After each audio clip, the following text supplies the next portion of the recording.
Hey, what's going on, everybody? Miles Berghoff here, Z-Man Pro, and today we're going to go out on Lake Chickamauga and we're going to talk about chatterbait fishing. 本期视频特别推荐3700 3600 G 壳，可以完美保护你的 G。欢迎大家进店选购。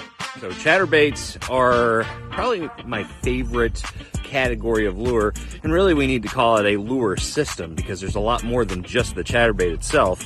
And what I want to do today, because I've had so much success with chatterbaits and the chatterbait system and have made a lot of money over the years using it and caught a lot of fish, I'm going to give you 9 of my best tips to make you a better chatterbait angler. So let's get right to it. Let's hop in the boat, have some fun.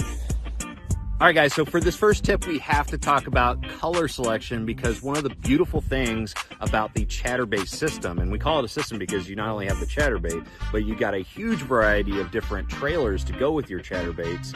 And one of the beautiful things is that you can mix and match the different colors of your chatterbait and your trailers to accomplish a wide variety of different things. So for shad and bluegill, my general rule is I like to have a very consistent color profile. So like, for instance, this right here, we've got the brand new Chatterspike in chartreuse and white with the new Chatterbait Elite Evo in chartreuse and white.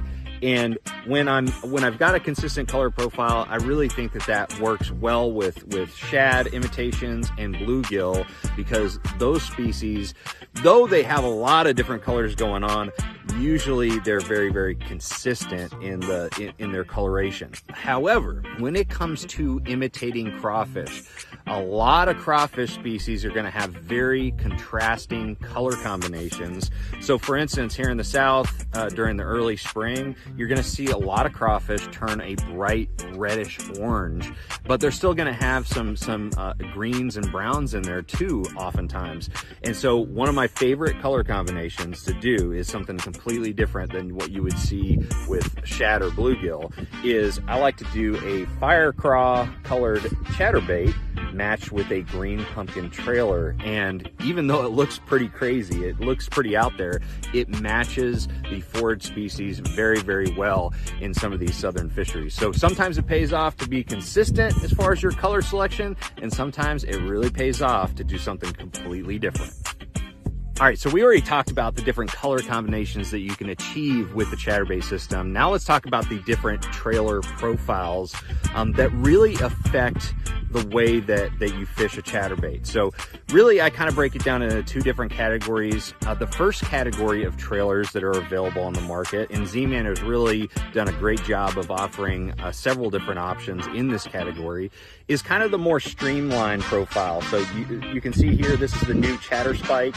It's segmented, but it doesn't have any appendages on the back that create drag or create any action on its own. It's just very streamlined, and it's reliant on the movement of the chatterbait to create action. It's got a very subtle swimming action that's very realistic. I like these streamlined trailers like the Chatterspike and the Razor Shads when I'm trying to have a bait that has less drag. And what less drag does is, number one, it allows you to fish these baits a little bit deeper. So for deep water situations, or where I'm trying to get that bait just a little bit deeper, these type of trailers work really well. And also, if I'm yo-yoing a chatterbait, you know, ripping it off the bottom, let it fall down, I want it to have a little bit of a glide.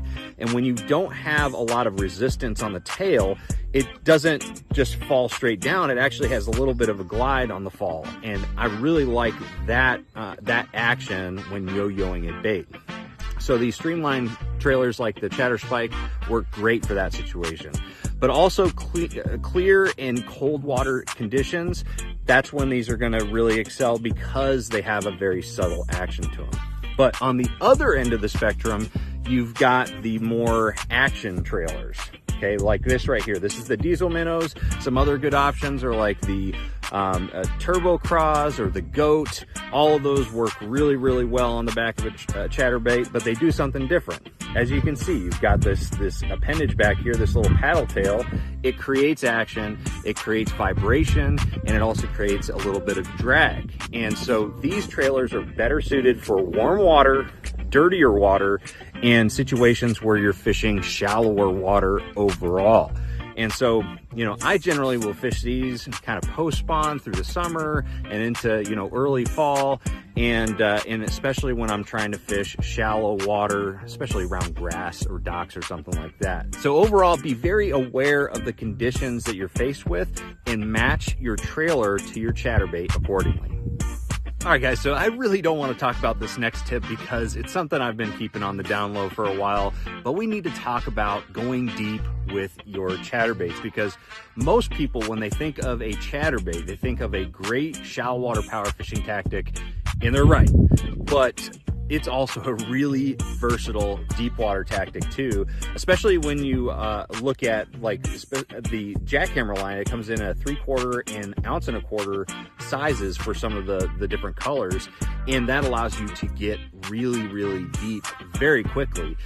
So one of the things that I like to do is really I've caught fish out to 40 foot of water on a chatterbait, and what I'll do is I'll cast it out, let it hit the bottom, and then I'll experiment with the retrieve a little bit. I'll either straight retrieve it, just slow roll it back to the boat, or I'll have more of a yo-yo technique.